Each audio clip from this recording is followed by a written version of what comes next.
My fiancée slept with my best friend before our wedding, so I disappeared silently and left her life in complete chaos she could not fix.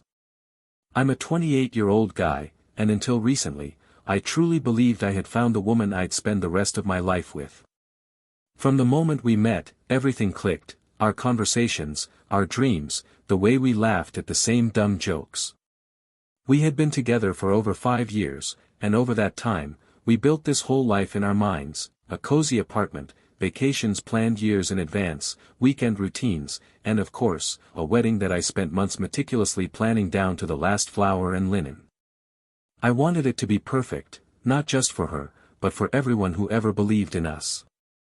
She had this way of charming everyone around her. My parents adored her immediately, gushing about how sweet and considerate she was. Friends constantly told me how lucky I was, and honestly, hearing that made me feel validated, like I had finally won after years of failed relationships. Even strangers would compliment her at events, and I would catch her smile, easy, effortless, and feel proud that she chose me. There were tiny inconsistencies, but I brushed them off. Late-night texts she would suddenly hide from me, odd little mood swings over nothing, excuses that felt flimsy when I pressed. Sometimes I would feel a slight tug of doubt, a tiny whisper of suspicion, but I always silenced it, telling myself I was just being paranoid, that stress or fatigue explained everything. Then there was Alex, my best friend since childhood. He had been with me through every breakup, every promotion, every terrible apartment I thought was okay at the time. He was like a brother to me, and I trusted him implicitly, sometimes more than I even trusted myself. I would confide in him about wedding plans, financial stress, and the little worries about my fiancée, thinking he'd offer advice, not judgment. The wedding was 2 months away. I was financially invested, emotionally committed, and completely trusting. Every day, I told myself that nothing could shake what we had. And yet, somewhere beneath the surface, a faint unease lingered, like a shadow at the edge of a bright room, and I couldn't yet see how dark it was about to get. It started with the little things, her late nights that came with vague explanations, phone calls she suddenly didn't want me to hear, messages she would quickly lock the screen to hide. At first, I shrugged them off, telling myself she was just stressed with work or exhausted from wedding planning. But slowly, a pattern began to form, like tiny cracks in an otherwise solid wall. Whenever I mentioned Alex, my best friend, her smile would falter just slightly, her voice catching for a fraction of a second, and my stomach would twist. Every time, I shook my head and muttered, "I'm overthinking it. She loves me." Friends, too, would make offhand comments, jokes about how flirty she could be, little nudges like, "Careful, she's got everyone wrapped around her finger." I would laugh along, because what else could I do? I didn't want to see her in a suspicious light, didn't want to taint all the plans and dreams I had for us. I told myself their teasing wasn't serious, that I should just trust her like I always had. Meanwhile, I was pouring myself into the wedding, and into her happiness. I worked extra hours to make sure the deposit was covered, combed through vendors' quotes until I found the perfect fit, and spent late nights brainstorming little touches that would surprise her. Every sacrifice felt worth it when I imagined her reaction, that glowing smile I had come to cherish. But that small, nagging feeling in my gut refused to vanish. It was faint, almost imperceptible, but persistent, like a shadow lurking in the corner of a bright room. I told myself it was paranoia, that confronting her would ruin the peace I still clung to. And yet, every time her phone buzzed in the middle of the night, my heart sank a little further, wondering what secrets might be hiding just beyond my sight. I never thought I'd be the kind of person to snoop, but that night, curiosity got the better of me. Her phone buzzed on the counter while she stepped into the bathroom, and I glanced down. One message caught my eye, a simple line from someone she called, "Just a friend, can't wait to see you tonight. Text me when you get there." My stomach twisted, cold and heavy, but I immediately tried to rationalize it. Maybe it was a coworker, maybe an old friend visiting. I wanted it to be harmless because the wedding was so close, and I couldn't bear the thought of chaos. Still, a seed of doubt had been planted. I found myself watching her a little more closely, noticing how she would fidget when Alex's name came up, how her laughter seemed slightly forced in private conversations. Every instinct in me told me something wasn't right, but I silenced it, repeating that I was probably overreacting. I couldn't let myself spiral into suspicion with everything so carefully planned. In my frustration, I reached out to Alex, my best friend, thinking he might offer a level-headed perspective. "Hey man, am I imagining things, or has she been weird lately?" I asked, expecting advice, reassurance, some rational explanation. Instead, he shrugged it off casually, laughing it off like nothing mattered. "Dude, relax. She's stressed. You've got a wedding to plan, don't make mountains out of molehills." I wanted to trust both of them, to believe in the bond one had with each, but a small, nagging voice in the back of my head whispered differently.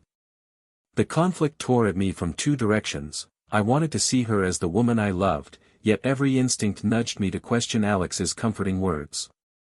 I felt trapped, caught between trust and suspicion, unsure who to believe, yet unwilling to confront anything. The tension in my chest tightened like a vice, foreshadowing that the life I thought I knew was already beginning to fracture, even if I didn't have proof yet. It was late, well past midnight, when I noticed her slipping out of our apartment in a hurry.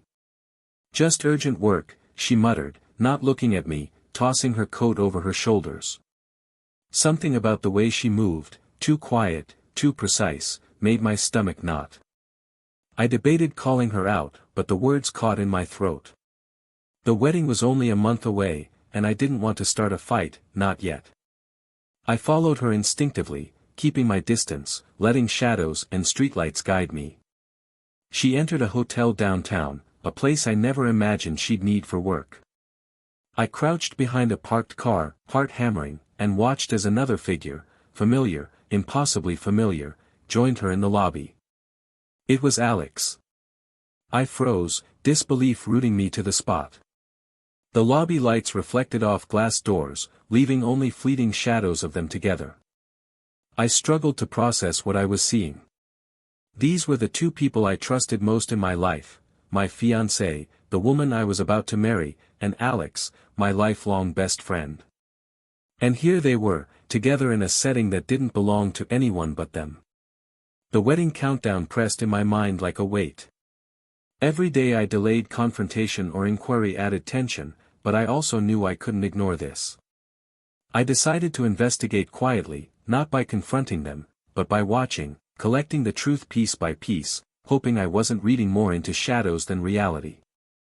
The night air was cold against my skin, the streets unusually silent, but inside me, a storm was building. I couldn't yet see the full scale of the betrayal, only the edges, but I felt it coming, the wave of emotional devastation that was about to crash over me, and I had no idea how hard it would hit. I never thought I'd see it, never imagined the day I would hold the proof of everything I had feared. But there it was, laid bare in cold, digital clarity, intimate photos of her and Alex together, messages that made my stomach twist and my chest feel like it had been hollowed out. I stared at the screen, shock pinning me to the chair, rage bubbling beneath a surface I refused to let anyone see. My hands trembled, but I forced myself to breathe slowly, quietly, because I knew that showing anything now would be giving them the reaction they craved. It wasn't just my fiancée. It wasn't just Alex. It was both of them. Two people I had trusted implicitly, two people I had let into the deepest corners of my life, and they had destroyed years of love, loyalty, and friendship in secret. Every late night she said she was tired, every offhand excuse about being busy, every shrug from Alex when I confided in him, it all replayed in my mind like a cruel montage, pieces of a puzzle I didn't want to see completed. The betrayal wasn't a single moment, it was a slow, deliberate demolition of everything I had built with care. I thought about confronting them immediately, about screaming, about forcing an explanation. But the thought of giving them that satisfaction made my blood boil. No. They didn't get that power. I needed a plan, a way to reclaim control, and the only thing that felt right was silence. I started imagining the consequences of stepping away quietly, leaving them with nothing but the wreckage they had created. Let them scramble, let them panic, let them realize that the person they betrayed didn't just walk away, they disappeared entirely from their lives. For the first time in weeks, a flicker of clarity cut through the anger. I would let karma do its work, and I wouldn't have to lift a finger. But even with that resolve, my mind kept circling the question that wouldn't leave me: how deep did this betrayal really go, and was I prepared to see the full extent of it before I vanished? I thought the hardest part was seeing the proof, but then the calls started. First her, then Alex, separately, at different times, each trying to pull me back into their orbit with excuses and half-hearted apologies. "I never thought you'd find out," she said, her voice trembling just enough to sound guilty but not really. Alex laughed on the other end, the arrogance in his tone impossible to ignore. "Honestly, man, it was kind of easy. I thought you'd never suspect." I remember feeling my chest tighten, a strange mix of rage and clarity washing over me. They weren't worried about me. They weren't remorseful. They were proud of how clever they were, how skillfully they'd hidden it all. And in that moment, something shifted inside me. I realized I didn't need to yell, I didn't need to cry, I didn't need to confront them at all to reclaim control. I started withdrawing, quietly but deliberately. I moved money out of shared accounts, canceled notifications, deactivated social media links, and stopped responding to calls and texts. Each step was small, almost imperceptible, but it added up. I left subtle breadcrumbs, emails that bounced, messages unread, phone calls going unanswered, that hinted I was no longer accessible. Every missed call and unreturned message became a tiny puzzle piece for them, a whisper of confusion. I felt a strange satisfaction in that silence. They had no idea the storm I was building, no clue that their arrogance was leading them straight into chaos. I didn't need confrontation. I didn't need anger. Just patience, distance, and silence, and the truth would unfold in the only way that mattered, completely out of their control. And yet, as I watched from the shadows of my own life, I couldn't shake the feeling that this was only the beginning, that the real consequences, and the real chaos, were still waiting to hit. I moved quietly, almost methodically, packing pieces of my life into suitcases with a level of care that felt surreal. Every folded shirt, every document tucked away, every drawer emptied was a reminder that I was walking away from the life I thought I'd be building with her. I made sure to leave nothing behind, not a trace of where I was heading, not a hint of my next step. The silence of the room around me felt heavy, echoing with memories that now tasted bitter. Even the walls felt like they were watching me, absorbing the shock I refused to show to anyone else. Closing shared accounts was strangely easier than I expected. A few clicks here, a password change there, and entire sections of our life together dissolved. I transferred responsibilities quietly, bills switched into my name alone or removed entirely, subscriptions cancelled, venues contacted discreetly. I made sure everything was legally clean, no loose ends that could tie me back to their chaos. Each digital door I closed felt like reclaiming a part of myself they had taken without my consent. Emotionally, I was torn in two. Half of me wanted to scream, to confront, to demand explanations I knew would be filled with. I left overnight, like a shadow slipping through cracks in the world. No forwarding address, no whispered goodbye, no breadcrumbs for her, or Alex, to follow. By the time anyone realized I was gone, I was already a ghost in their lives, a presence erased without a trace. My phone stayed off, messages unread. My email untouched. Every attempt they made to reach me, texts, calls, social media pings, bounced back like a hollow echo in an empty room. She started calling frantically, her voice frantic, pleading, sometimes angry, sometimes desperate. "Where are you?" she texted over and over. "Please, just answer me." But I stayed silent, letting the stillness do the talking. Each unanswered message felt like a small victory, a reclaiming of power I had lost long ago. Alex, who had once been so arrogant, began to panic. He reached out through mutual friends, sending carefully worded messages, hoping someone would break the wall of silence I had built. But nothing worked. Every bridge they tried to use collapsed silently, leaving them stranded in the chaos they had created. I felt liberated. Free from the manipulation, from the betrayal, from the constant emotional drain I hadn't even realized had been chaining me down. There was an emptiness, yes, but it was mine, untarnished, and I could breathe again. The tension I had carried for weeks, months even, started to dissolve, replaced by a quiet sense of control. And yet, even as I reveled in this freedom, I knew the storm I had set in motion was just beginning. The power they thought they had, the pride they clung to, the control they believed was theirs, all of it was slipping away. They would soon learn, in the harshest and quietest ways, that I was no longer part of their lives, and the consequences of their actions would fall entirely on them. Days stretched into weeks, and I watched from the distance I had created as everything they took for granted started collapsing. Wedding plans unraveled, vendors cancelled, deposits lost, guests left confused and disappointed. Her carefully curated image, the one that had charmed everyone around us, began to crack under scrutiny. Friends who once raved about her started whispering questions about her honesty and integrity, doubts that spread faster than she could manage. Alex, who had carried himself with cocky pride, suddenly found himself exposed and isolated. His credibility evaporated almost overnight, mutual friends began avoiding him, unwilling to side with someone who had betrayed the man they all respected. The arrogance that had once fueled him turned against him, leaving only frustration and desperation. She finally started to grasp the magnitude of what she had lost. The wedding she had dreamed of, the trust she had taken for granted, and even her social circle, everything began slipping through her fingers. She called vendors, begged friends, and tried to explain, but every attempt failed, hitting walls built of her own doing.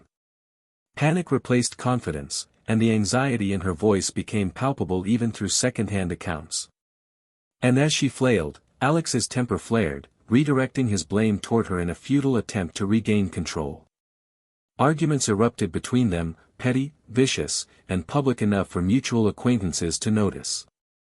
I didn't intervene. I didn't need to. The silent revenge I had set in motion was now fully unfolding. The chaos, the embarrassment, the scrambling, it was theirs to endure, and it was entirely of their own making. I felt a cold, quiet satisfaction, knowing that this storm was the natural consequence of the choices they had made while I had removed myself entirely from the equation. I kept my distance, staying out of reach, but I couldn't help following the slow unraveling of their lives through subtle social updates and messages from mutual friends. Every post, every story, every overheard snippet painted the picture of the chaos I had anticipated. She was frantic, trying desperately to apologize, to explain, to salvage even a fragment of her reputation, but no one believed her anymore. The carefully curated image of perfection had crumbled, leaving her exposed and vulnerable in ways I could only have imagined. Alex, too, was reeling. The arrogance that had once carried him through life, the smugness of hiding the betrayal, evaporated almost immediately. He had burned every bridge, alienated friends, and even my family kept their distance after learning the truth. His panic was palpable through the stories and gossip that reached me, and it felt almost poetic to watch someone who had thrived on deceit finally face the natural consequences. Inside me, a quiet satisfaction settled. I felt no joy in cruelty, no need to gloat. There were no confrontations, no screaming matches, no melodrama. Just the unfolding reality of their choices, a slow, inevitable collapse of the lives they had taken for granted. Silence, I realized, was more powerful than any argument, more devastating than any revenge I could have staged. The thought struck me, they had no idea that their arrogance had delivered them straight into this pit, and I didn't need to lift a finger. Every failed attempt at control, every misstep, every small panic attack was entirely of their own making. And as I watched the pieces fall apart, I knew the payoff was coming, the resolution would be complete, irreversible, and satisfying in a way that confrontation never could. But even as I felt this calm clarity, I knew the final chapter had yet to come. The storm wasn't just ending, it was preparing to deliver its ultimate closure. I moved to a new city, a place where nobody knew my name, my past, or the chaos I had left behind. Each day was a clean slate, coffee shops with quiet corners, streets that didn't echo betrayal, and routines that belonged entirely to me. I filled my calendar with small victories, gym sessions, late-night walks, and books I had neglected for years.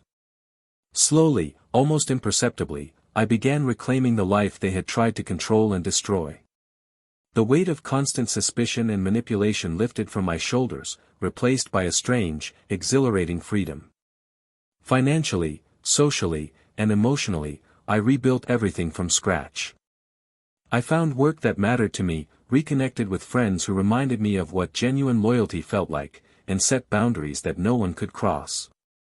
Every email I ignored, every call I didn't answer, and every door I closed silently reminded me that I was in control, fully, without their interference. They had expended all their energy on manipulation, on lies, on petty schemes, and now there was nothing left for them to touch me with. I reflected often on the power of silence. Walking away quietly had been far stronger than any confrontation could have been. No shouting, no accusations, no emotional explosions, just patience and restraint. Watching them unravel without lifting a finger had been its own form of justice. Friends and family who had once worried for me began to see the strength I had always held quietly, celebrating my independence and resilience, sometimes without knowing the full story behind it. And as I settled into this new life, I realized one final truth: the void I left behind for my fiancée and Alex was permanent. Their betrayal had created a gap that no apology, no explanation, and no frantic attempt at recovery could ever fill. I had stepped away, but in doing so, I had handed them the consequences of their own arrogance, and that knowledge was the final, unspoken closure I needed. Months later, I still hear whispers of them through mutual contacts, small updates that paint a picture of lives in disarray. The wedding deposits are gone, mutual friends are distant, and both their reputations have taken hits they can't recover from. Financially, socially, emotionally, they are struggling to rebuild a world they destroyed for themselves, and every attempt seems to crumble under the weight of their own actions. She has no one to blame but herself. Every misstep, every lie, every secret meeting she thought she could hide has left her isolated and exposed. Alex, meanwhile, regrets nothing, but that arrogance has become his cage. People who once trusted him now look at him with suspicion, and doors that were once open have slammed shut. Their pride, their sense of control, the power they thought they wielded, everything has evaporated quietly, naturally, and irrevocably. I reflect on the serenity I now carry, the calm that comes from walking away instead of engaging in a shouting match or seeking overt revenge. There's a subtle, almost poetic satisfaction in knowing that silence, patience, and deliberate withdrawal achieved what anger and confrontation never could. I reclaimed not only my life but my narrative, my dignity, and my peace, all without a single explosive confrontation. And in that quiet victory, I understand the final truth: sometimes the most devastating form of justice is absence. By removing myself entirely, I allowed the natural consequences of betrayal to unfold. The chaos they live in now isn't orchestrated by me, it's the inevitable fallout of their own choices. I have nothing left to give, no bridges to burn, no words to shout. I am free, and the storm they created rages alone, a permanent testament to the power of strategic silence.